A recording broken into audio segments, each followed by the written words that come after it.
오늘 말씀의 제목은 너희는 나를 누구라 하느냐. 우리 한번 따라해 볼까요? 너희는 나를 누구라 하느냐. 여러분은 예수님에 대하여 어떻게 알고 어떻게 믿음으로 고백하고 계십니까? 어느 한 교회에 장로님이 계셨대요. 그런데 그 장로님이 일평생 그 한 교회를 정말 눈물로 기도하며 섬기고 또 열심히 정말 헌신하고 봉사했던 어느 한 교회의 장로님이 있었는데, 이제 그 장로님이 이제 연세가 지긋이 들어서 이제는 나이가 이제 들고 노년에 드니까 이제 건강이 이제 쇠해질 거 아닙니까? 그래서 이제 병원에 입원해서 이제 임종을 앞두게 되었답니다. 그래서 이제 그 교회 담임 목사님이 찾아가서 임종 예배를 함께 드렸대요. 그리고 이제 이렇게 뭐 말씀으로 위로를 해드렸겠죠. 장로님 한평생 참 고생 많이 하셨습니다. 교회를 위해서 그렇게 수고하고 헌신하신 그 모습들 하나님 다 기억하실 거예요. 이제 평안하게 하나님 나라 천국에 우리 들어가서 만납시다 하고 이렇게 격려를 했는데, 이 장로님이 굉장히 충격적인 한마디를 하셨대요. 목사님, 사실 제가 고백할 게 있는데 저는 천국에 대한 확신이 없습니다. 그리고 예수님이 정말 나를 위해 죽으셨는지, 정말 내가 구원받은 성도인지 잘 모르겠어요 하고 그 이야기를 하셨다라는 거예요. 목사님도 굉장히 당황스럽고 충격을 받았다 그래요. 정말 한평생 교회를 섬겼던 장로님이지만 어떻게 보면 그냥 교회가 좋아서 어떤 이유인지 모르지만 그런 믿음의 고백을 하지 못하고 그렇게 임종을 맞이하는 경우도 있더라는 거예요. 저는 이제 그런 이야기들을 들으면서 참 그런 의미에서 오늘 이 말씀의 제목, 너희는 나를 누구라 하느냐. 여러분, 이 너희는 나를 누구라 하느냐는 예수님께서 세상 사람들에게 질문하신 것이 아니라 사랑하는 제자들에게 질문하신 것이거든요. 너희는 나를 누구라 하느냐. 오늘 이 질문에 우리가 믿음으로 고백할 수 있는 그런 은혜가 있기를 주님의 이름으로 축복합니다. 오늘 본문에 보니까 어느 날 이제 예수님께서 이 빌립보 가이사라라는 지방에 들어가셨을 때 이제 예수님께서 이 제자들에게 이 세상 사람들이 나에 대해서 뭐라 하느냐 궁금하셨던 것 같아요. 그래서 오늘 13절에 보니까 이렇게 나와 있습니다. 우리 한번 읽어볼까요? 시작. 예수께서 빌립보 가이사라 지방에 이르러 제자들에게 물어 이르시되 사람들이 인자를 누구라 하느냐. 아멘. 예수님께서 이 세상 사람들이 이 인자를 누구라 하느냐 이렇게 제자들에게 물어보니까 이제 제자들이 열심히 이제 가이사라 빌립보 동네에 가서 이제 물어보지 않았겠습니까? 이제 인자가 누군지, 예수님에 대해서 어떻게 생각하고 있는지. 그랬더니 이제 여러 가지 답변들이 나왔어요. 14절 말씀에 보니까 한번 읽어볼까요? 시작. 이르되 더러는 세례 요한, 더러는 엘리야, 어떤 이는 예레미야나 선지자 중에 하나라 하더이다. 아멘. 세상 사람들의 평가는 다양했어요. 어떤 사람은 세례 요한이라고도 이야기하고, 또 어떤 사람은 능력의 종, 그 엘리야라고 말하는 사람들도 있었고, 또 어떤 사람은 눈물의 선지자 예레미야가 아닌가 그렇게 이야기하는 사람들도 있었다라는 거예요. 여러분, 세상의 평가는 다양하지 않습니까? 오늘날에도 우리 예수 믿지 않는 사람들도 예수님에 대해서 어떤 분이냐고 물어보면 다양한 이야기들이 나와요. 뭐 석가모니, 공자, 소크라테스, 예수, 이게 세상 사람들이 알고 있는 4대 성인 중에 한 분 아닙니까?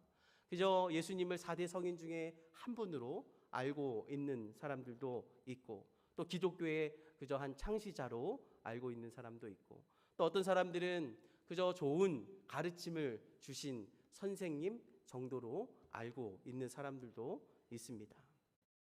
이처럼 여러분, 세상 사람들이 예수님에 대한 이 평가와 인식은 다 다양해요. 이 예수님께서 제자들의 이야기를 들으시고 나서 이에 대한 어떠한 피드백을 해주시지 않고 곧장 이어서 뭐라고 이야기하시냐면 15절에 보면 그렇다고 하면 너희는 나를 누구라 하느냐. 이제 제자들에게 그 질문을 하십니다. 여러분, 그러니까 예수님께서 진짜 궁금해 하시고 진짜 관심이 있었던 것은 바로 이 세상 사람들의 이야기가 아니라 그렇게 예수님을 사랑하고 예수님을 따라다니고 예수님의 말씀을 들었던 그 제자들의 그 마음이 너무나도 궁금했던 것이죠. 여러분, 오늘날로 말하면 주일이 되면 늘 하나님 앞에 나와서 예배하는 우리들, 하나님 앞에 열심히 찬양으로 또 식당으로 또 기도로 또 방송팀으로 여러 가지로 봉사하고 있는 우리들, 늘 하나님의 말씀을 듣고 또 기도하는 우리들, 바로 우리들에게 예수님께서 질문을 하고 계시는 거예요. 너희는 나를 누구라 하느냐? 여러분들은 예수님께서 오늘 여러분들에게 이 질문을 하신다면 어떻게 뭐라 답하시겠습니까? 너희는 나를 누구라 하느냐? 한번 각자 한번 대답을 한번 해보시겠어요? 어떻게 대답하실 것인지. 그 당시에 제자들도 굉장히 당황했던 것 같아요. 너희는 나를 누구라 하느냐? 이런 질문을 들었을 때 누구도 이렇게 대답을 하지 못하고 있을 때 그 당시 성격이 굉장히 급하기로 소문났던 이 베드로라고 하는 사람이 당돌하게 이 질문에 대해서 고백을 합니다. 그 고백이 여러분 오늘날에도 참 유명한 고백 아닙니까? 이 16절에 있는 고백인데요. 우리 같이 한번 읽어볼까요? 시작. 시몬 베드로가 대답하여 이르되 주는 그리스도시요 살아계신 하나님의 아들이시니이다. 아멘. 여러분, 시몬 베드로가 대답하여 이르되 주는 그리스도시요. 여러분, 주는 그리스도시요. 이 그리스도라는 말은 기름 부음 받은 자, 이런 의미가 담겨 있어요. 그래서 이 주는 그리스도시요라는 고백은 주님이 나의 구원자가 되십니다, 이런 고백이에요. 그리고 살아계신 하나님의 아들입니다. 여러분, 이것은 바로 예수님께서 하나님과 동등된 그 신격을 가지신 분이라는 이 믿음의 고백입니다. 당시의 유대인들은 예수님을 하나님의 아들로 인정하지 못했거든요. 하나님의 신성을 가지신 유일한 독생자 예수 그리스도가 바로 이 하나님의 아들이십니다 라고 고백하고 있는 것입니다. 이 답변을 들은 예수님께서 너무나도 마음이 흡족하셨던 것 같아요. 여러분, 너무나도 100점짜리 고백이었어요. 주는 그리스도시요 살아계신 하나님의 아들이십니다. 그래서 예수님께서 기분이 참 좋으셨던 것 같아요. 17절에 보니까 예수님께서 바요나 시모나 내가 참 복이 있도다, 이렇게 말씀하세요. 주는 그리스도시요 살아계신 하나님의 아들입니다. 고백을 했더니 예수님께서 바요나 시모나 내가 참 복이 있도다, 이렇게 말씀하시면서 뒤에 뭐라고 이야기하시냐면 이것을 알게 하신 분은 혈육이 아니요 하늘에 계신 아버지께서 이것을 알게 하셨느니라, 이렇게 말씀합니다. 여러분, 굉장히 중요한 진리가 여기에 담겨 있어요. 여러분, 우리가 똑똑해서 내가 잘나서 여러분 내가 종교심에 특출나서 예수님을 나의 구주 나의 하나님으로 고백하는 것이 아니라 우리가 예수 그리스도를 믿을 수 있는 이유가 있다면, 우리가 주님을 하나님의 아들로 고백할 수 있는 단 한 가지 이유가 있다면 하나님의 은혜인 줄로 여러분 믿으시길 바랍니다. 여러분, 하나님의 은혜이기 때문에 우리가 예수 그리스도를 구주로 고백하고 믿을 수 있다라는 사실입니다. 그래서 여러분, 에베소서 2장 8절 말씀에 이렇게 기록되어 있어요. 우리 한번 같이 읽어볼까요? 시작. 너희는 그 은혜에 의하여 믿음으로 말미암아 구원을 받았으니 이것은 너희에게서 난 것이 아니요 하나님의 선물이라. 아멘. 여러분, 아멘이십니까? 여러분, 우리에게 주시는 그 구원, 여러분 이것은 나에게서 난 것이 아니라 전적인 하나님의 은혜요 하나님의 선물인 줄로 여러분 믿으시길 바랍니다. 여러분, 그런데 사실 우리가 이 믿음의 고백을 매주마다 하고 있어요. 여러분, 언제 하고 있는 줄 아십니까? 우리가 예배를 시작할 때 처음에 뭘 하죠? 사도신경 하잖아요. 여러분, 우리가 매주 하니까 생각 없이 그냥 막 주문을 외우듯이 해서 막 지나가는 수도 있지만, 여러분 사실은 이 사도신경, 이 신앙 고백이 얼마나 중요한 고백인지 모릅니다. 여러분, 이 사도신경 신앙 고백이요, 전 세계에 예수 믿는 사람들이 공통적으로 하는 고백이 바로 이 신앙 고백, 사도신경입니다. 여러분, 이 사도신경을 우리가 암송할 때, 우리가 세례를 받을 때 이 사도신경을 꼭 암송하라고 권면을 하잖아요. 우리 믿음의 고백이기 때문에 그래요. 여러분, 여기에 서두에 어떻게 시작이 되죠? 전능하사, 한번 해볼까요? 전능하사 천지를 만드신 하나님을 내가 어떻게 한다고요? 믿사오니. 여러분, 아멘이십니까? 천지를 만드신 하나님을 내가 믿습니다. 또 그 뒤에 어떻게 되죠? 그 외아들 우리 주 예수 그리스도를 내가 믿사오니. 여러분, 이 믿음의 고백, 이 신앙 고백 안에는 하나님을 내가 믿고 예수 그리스도를 내가 믿고 그 뒤에 가보면 성령을 내가 믿사오고. 여러분, 이 믿음의 고백 단순히 우리가 주문을 외우듯이 암송하는 것이 아니라, 그래서 저는 일부러 막 암송하면 막 머릿속에 지나가니까 일부러 성경책을 펴놓고 일부러 이렇게 저는 보면서 합니다. 왜냐하면 그냥 암송하면 막 지나가거든요. 그래서 천천히, 최대한 천천히 전능하사 천지를 만드신 하나님을 내가 믿사오니. 그럴 때마다 내 마음속에 아멘 하는 거예요. 여러분들, 우리가 매주일마다 하는 이 신앙 고백이 여러분들의 진정한 고백이 될 수 있기를 예수 이름으로 축복합니다. 우리의 진실된 고백, 이 고백을 우리 주님께서 너무나도 기뻐하신다라는 사실이에요. 실제로 베드로가 이 믿음의 고백을 하자, 아까 말씀드렸잖아요. 바요나 시모나 내가 참 복이 있도다, 이렇게 칭찬하시면서 그 뒤에 보면 더 기가 막힌 이야기를 해주세요. 18절에 보면 한번 같이 읽어볼까요? 시작. 또 내가 내게 이르노니 너는 베드로라. 내가 이 반석 위에 내 교회를 세우리니 음부의 권세가 이기지 못하리라. 아멘. 여러분, 예수님께서 지금 이 시몬, 이 베드로에게, 원래는 이름이 바요나 시몬이었잖아요. 그런데 여기 보니까 너는 이제 베드로라. 여러분, 이 베드로라는 의미가 반석이라는 의미가 담겨 있습니다. 그러니까 이제 이 고백, 이 베드로의 고백을 예수님께서 반석이라고 이야기해 주시면서 그 반석 위에 뭘 세우시겠다 그러시는 거예요? 교회를 세우시겠다, 이렇게 말씀하시는 거예요. 여러분, 뿐만 아니라 이 19절에 보면요, 예수님께서 이 베드로에게 천국 열쇠를 내게 주겠다 말씀하시면서 내가 땅에서 매면 하늘에서도 매일 것이요 땅에서 풀면 하늘에서 풀릴 것이다. 이것은 바로 기도의 특권을 말하는 겁니다. 기도의 권세를 말하는 거예요. 그런데 여러분, 이 베드로가 여러분 예수님의 제자 중에 참 수제자 아닙니까? 그리고 오늘 말씀을 들어보니까 참 대단한 사람이잖아요. 예수님께서 반석이라고 이야기하시고 또 천국 열쇠를 주시겠다고 이야기하시니까, 사실 여러분, 이 우리 카톨릭에서는 이 교황이라는 걸 굉장히 중요하게 여겨요. 이 기독교와의 조금의 차이가 있다면 이 교황을 굉장히 중요시합니다. 그래서 이 베드로를 굉장히 좀 의미를 많이 부여를 해서 이 천주교 카톨릭에서는 이 교황이라는 제도가 있잖아요. 그래서 여러분, 첫 번째 1대 교황이 누구예요? 카톨릭에선 이 베드로예요. 그리고 나서 계속해서 2대, 3대 교황들이 있지 않습니까? 그 교황에게 너무나도 큰 특별한 신적인 권위를 부여하는 거예요. 사실 우리 기독교의 교리하고는 좀 맞진 않죠. 그리고 죄를 고백할 때도 누구에게 고백해요? 고해성사라고 해서 신부님들에게 죄를 고백하잖아요. 사실 여러분, 우리가 사람에게 죄를 고백할 이유가 있습니까? 없습니까?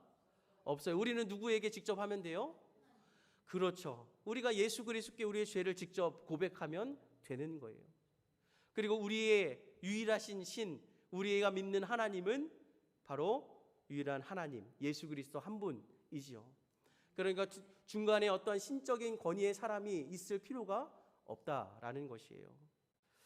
그래서 여러분, 이 베드로만이 반석이 아니라, 여러분, 베드로에게만 이 천국 열쇠를 주신 것이 아니라 저와 여러분처럼 예수 그리스도를 주로 고백하고 살아계신 하나님이라 고백하는 저와 여러분이 바로 반석이 되고, 또 하나님께서 우리에게도 이 천국 열쇠의 권세를 주신 줄로 여러분 믿으시길 바랍니다.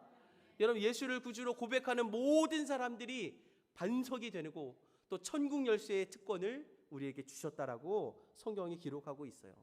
여러분 뒤에 마태복음 18장 18절에 보면요, 예수님께서 실제로 이 제자들에게 다 이렇게 얘기하세요. 베드로에게만 얘기한 게 아니라 오늘 이 말씀 보면 진실로 너희에게 이르노니, 이 여기에서 너희는 그 예수 그리스도를 구주로 고백한 모든 사람들을 의미하는 겁니다. 그러니까 저와 여러분에게도 해당이 되는 거예요. 무엇이든지 너희가 땅에서 매면 하늘에서도 매일 것이요, 무엇이든지 땅에서 풀면 하늘에서도 풀리리라. 여러분 이 기도의 권세, 기도의 특권, 여러분 이것을 하나님께서 우리에게 선물로 주신 줄로 믿으시길 바랍니다. 그래서 여러분 베드로와 동일한 신앙 고백을 하는 모든 사람들에게 반석이라 말씀하시고 우리에게 이 천국 열쇠를 주셨다라고 기록하고 있는 것입니다. 여러분 이 믿음의 반석 위에 교회가 세워졌다고 주님께서 말씀하고 계십니다. 여러분 어떤 집을 짓더라도 그 집의 터가 굉장히 중요하잖아요. 어떤 기초로 집을 지었는지가 중요한 것 아닙니까? 그런데 여러분 이 교회는 여러분 어떤 터 위에 지었다고요? 예수 그리스도를 구주로 믿는 그 믿음의 고백의 터 위에 교회가 세워진 줄로 여러분 믿으시길 바랍니다. 그런 의미에서 여러분 예수를 구주로 고백한 저와 여러분 한 사람 한 사람이 교회라는 사실을 잊지 마셔야 돼요. 여러분 이 건물로서의 교회도 우리가 기억해야 되지만 우리가 예수를 구주로 고백할 때 여러분 한 사람 한 사람이 성전인 줄로 여러분 믿으시길 바랍니다. 우리는 걸어다니는 성전이에요. 그래서 여러분 우리가 가는 곳마다 예수 그리스도의 편지가 되고 예수 그리스도의 향기가 되어야 하는 이유가 바로 여기에 있는 것입니다. 저는 여러분 우리 웰링턴 한인 하남교회가 여러분 얼마나 참 아름다운 교회입니까?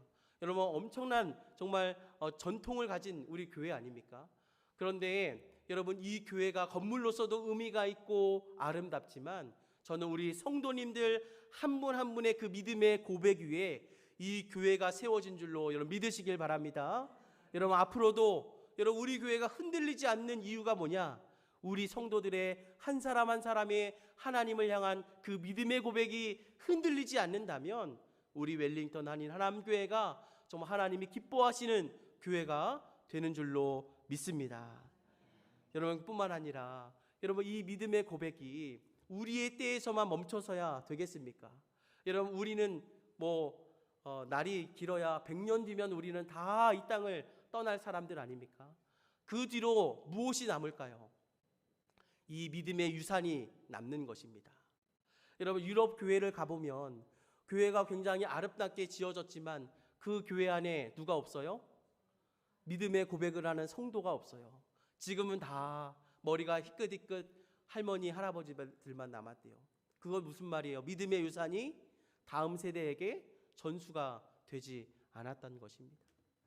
여러분 저는 우리 교회가 앞으로 정말 우리가 이 웰링턴 한인 하남교회를 정말 사랑하는 마음으로 섬길 때 정말 우리 다음 세대 아이들에게 믿음의 유산을 물려줄 수 있는 정말 아름다운 우리 웰링턴 한인 하남교회가 될 수 있기를 주님의 이름으로 축복합니다. 그래서 여러분 우리의 비전 중에 하나가 다음 세대에게 믿음의 유산을 전수하는 교회가 되어야 하는 것입니다. 여러분 이 일에 우리가 모두가 쓰임 받을 수 있기를 주님의 이름으로 축복합니다. 예수님께서 이 18절 말씀에 이렇게 말씀하시죠. 또 내가 내게 이르노니 너는 베드로라 내가 이 반석 위에 내 교회를 세우리니. 여러분 여기서 또 중요한 표현이 있어요. 바로 내가 이 반석 위에 내 교회를 세우리니. 여러분 이 교회의 주체, 주인이 누구인 것 같으세요? 맞습니다. 바로 예수님이 이 교회의 주인이 되세요. 여기 보니까 내가 이 반석 위에 내 교회를 세우겠다 그래요.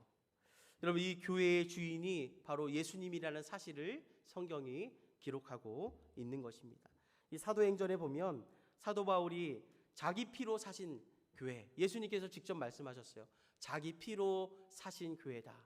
이렇게 말씀해요. 또 고린도전서에 보면 교회의 머리를 예수 그리스도다. 그리고 이 몸을 바로 우리 여러 가지 지체, 우리 성도들을 이 몸의 지체로 비유하고 있습니다.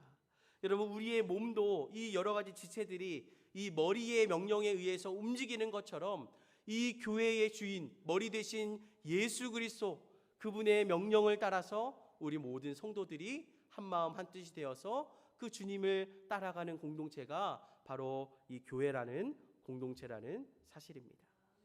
여러분, 목사도 주인이 아니고, 장로도 이 교회의 주인이 아니고, 권사도 이 교회의 주인이 아니고, 교회를 오래 다녔다고 이 교회의 주인이 아니라, 여러분, 우리 웰링턴 한인 하남교회의 주인은 오직 예수 그리스도 한 분인 줄로 여러분 믿으시길 바랍니다. 우리의 교회의 주인 되신 그 예수 그리스도, 그분의 말씀을 따라가는 교회가 건강한 교회인 줄로 여러분 믿으시길 바랍니다. 여러분, 교회의 주인이 사람이 아니라 예수님이라는 사실이 여러분 얼마나 우리의 마음에 참 든든한 사실입니까?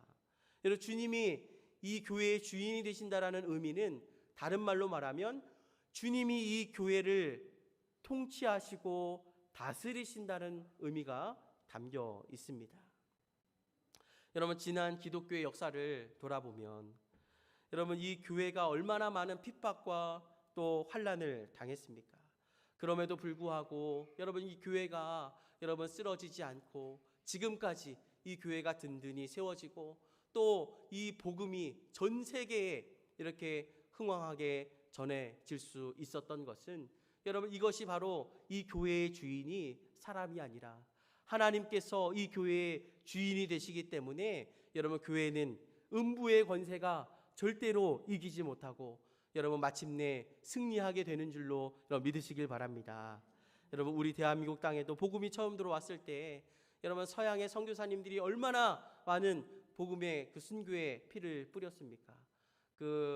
서울의 합정역에 가면 우리 서양 선교사님들의 순교지 묘가 있어요. 저도 여러 번 다녀왔는데 거기 가보면 이 언더우드 선교사님 많이 들어보셨죠? 또 토마스 선교사님, 또 알렌 선교사님, 정말 수많은 선교사님들이 이 작은 이 조선 나라에 와서 복음의 씨앗을 뿌리고 그렇게 기도로 그렇게 복음을 전한 결과 여러분, 그분들은 다 순교로 세상을 떠나고 하나님 나라에 들어갔지만 여러분, 그 순교의 피로 맺어진 그 대한민국 땅에 그 복음이 전해졌을 때 여러분, 지금은 나라가 작지만 전 세계에 가장 많은 선교사들을 파송하는 우리 대한민국이 되지 않았습니까?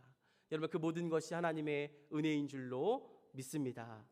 여러분, 이처럼 여러분, 우리 교회도 마찬가지예요. 우리 교회의 주인이 예수 그리스도시기 때문에 여러분, 이 교회에 어떠한 풍파가 몰아치더라도 여러분, 사단 마귀가 아무리 여러분 교회를 흔들더라도 여러분, 이 교회의 주인이 우리 예수 그리스도시기 때문에 여러분 흔들리지 않고 마침내 최후 승리하게 될 줄로 믿으시길 바랍니다. 여러분, 우리가 그런 믿음이 있어야 돼요. 우리 교회의 주인은 예수 그리스도다. 우리의 성전된 우리의 몸도 교회라 그랬잖아요. 그러니 우리의 인생의 주인도 누구예요? 예수 그리스도. 그렇기 때문에 세상에 어떠한 풍파가 몰아친다 하더라도 여러분, 조금 더 겁낼 것이 없습니다. 왜냐? 여러분, 결국에 마침내 최후 승리하게 될 것이기 때문입니다. 여러분, 주님을 나의 주인 삼고 여러분 살아가는 그런 복된 인생이 되시기를 주님의 이름으로 축복합니다. 바라기는 앞으로도 우리 웰링턴 한인 하남교회가 예수 그리스도를 주인으로 모시고 우리가 각 지체된 우리 성도들이 한 마음 한 뜻이 되어서 우리 교회를 더욱 더 사랑하고 또 성도들끼리 서로 더 연합하여서 우리가 이 아름다운 교회를 하나님의 뜻을 이루는 그런 복된 교회로 만들어갈 수 있게 되기를 주님의 이름으로 축복합니다. 그런 주인공이 되는 저와 여러분이 될 수 있기를 예수 이름으로 축복합니다.